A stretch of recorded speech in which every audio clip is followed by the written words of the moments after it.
West Ham have been linked with another striker, Seville's Youssef and Nesri. And you've clicked on this video thinking, right, Ben's going to talk about this Seville striker, what he could bring to the team, what could he do, what could he not do, and would it be a good signing? Apparently, in today's news outlets, that we've had a £27 million bid rejected. And quite frankly, I'm not going to be speaking about this Seville striker because I've only seen him play once, and that was when he played against Manchester United in the Europa League semi-final. Now, what I'm actually going to talk about, guys, and before we get into it, make sure you hit the subscribe button for more West Ham videos, is the lack of planning of West Ham. And I've done a video touching upon this already in terms of West Ham's lack of transfer planning in terms of Haller, but it's 10 days. 10 days have gone on since we sold Sebastian Haller, and we have not signed a striker.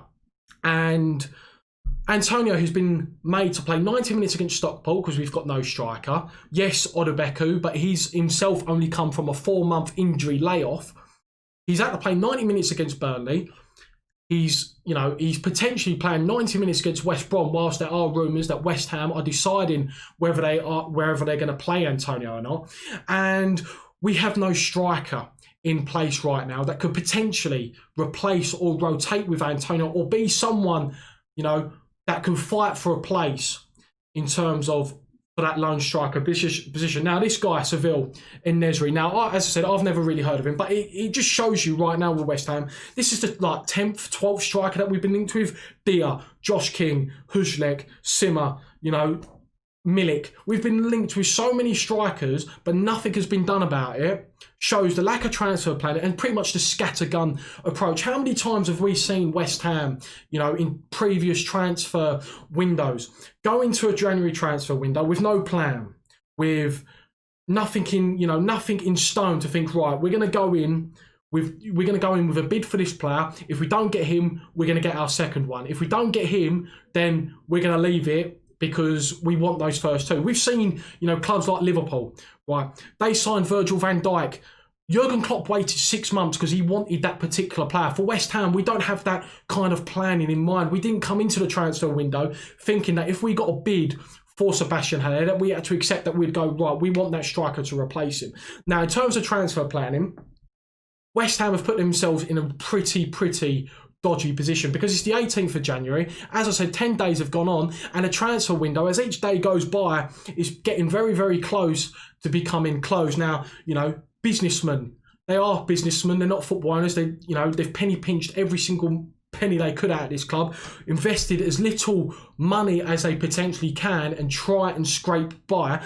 The only time they've invested money is when when Manuel Pellegrini come into the club, and last January they spent a bit of money, £40 million, but they've only spent money when they've had to, not because they want to. They've only spent money because to try and get out of a situation. Last January we was in a position where we could potentially get relegated, so they spent money to try and keep us in the Premier League. Yes, it worked out, but we are in a glorious position so far. Well, we're in a privileged position with West Ham. How many times in the last 5 or 6 years we could look at a January and be like, we're not in a relegation fight in January, because we're not.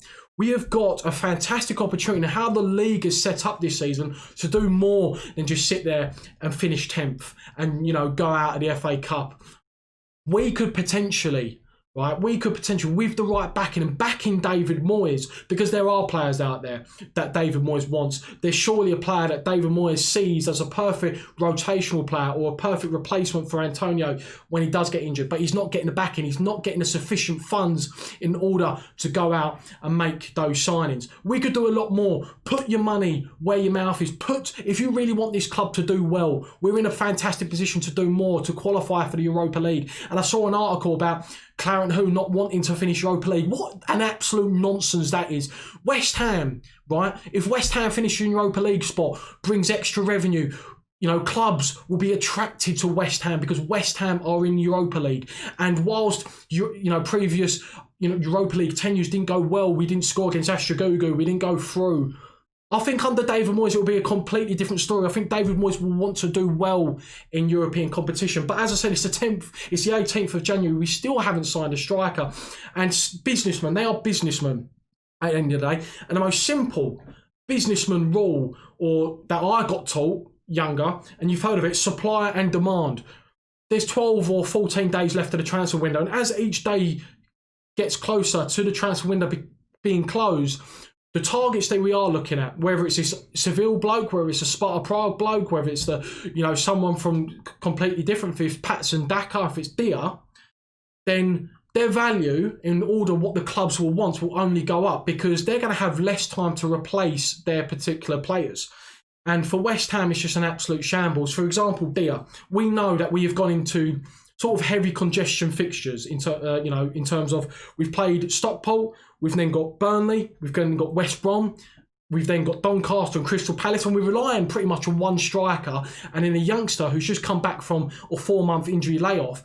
And we're sort of going to have to throw Antonio in the deep end when we really know he's not quite there in terms of match fits. Now, it's been reported that David Moyes wants Dia. He wants Dia. He's his number one target. So where's the transfer planning? Why didn't West Ham go to Ajax and say, right, we're going to accept your offer, Ajax. We're happy with your offer. But before we tell the whole world that we're going to accept this £20 million offer, let us go buy a striker. Let's go buy his replacement. We'll accept him and you can have him.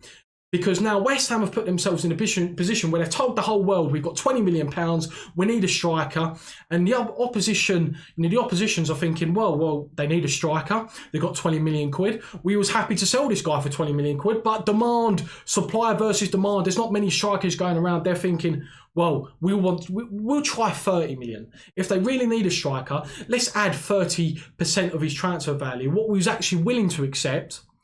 And we'll now try and hold out for £30 million. And the lack of transfer planning is just an absolute shambles. Why we can't be proactive instead of reactive every single time when it comes to transfers? We have got to be the worst. And whilst everything is going very well on the pitch, and I don't want to distract from what David Moyes has done on the pitch. He's been absolutely fantastic at his club. We're doing very, very well in the league. And I firmly believe that we could potentially get in Europa League spot if injuries stay our way and if there's a little bit more investment in the team. But off the pitch, in terms of recruitment, in terms of being proactive, in terms of, right, we want this striker. Surely West Ham would have known that who they want to replace Sebastian Haller if a bid come in. Now, as I said, Dia. West Ham should have got on the phone. Right, get him on the plane. He's got a €15 million release clause. Get him on the plane. He scored 12 goals in 18 games, whilst 5 of them have been penalties. He plays in a similar. He plays for a team that sort of consolidating. They're about 8, 6, 7 points off the relegation playoffs in France. They're not really doing much. They're not doing that well in the league in terms of pushing for the top of the table. So they're sort of just floating around. They're sort of just making up the numbers as you will. But West Ham should have gone, right, €15 million release clause, we're going to pay it, get him on over, let's get him signed up, because if Moyes really, really wants him, then he should have been signed already. He should be in the squad against West Brom, and then he could even just go in and play. Right, starting from the off.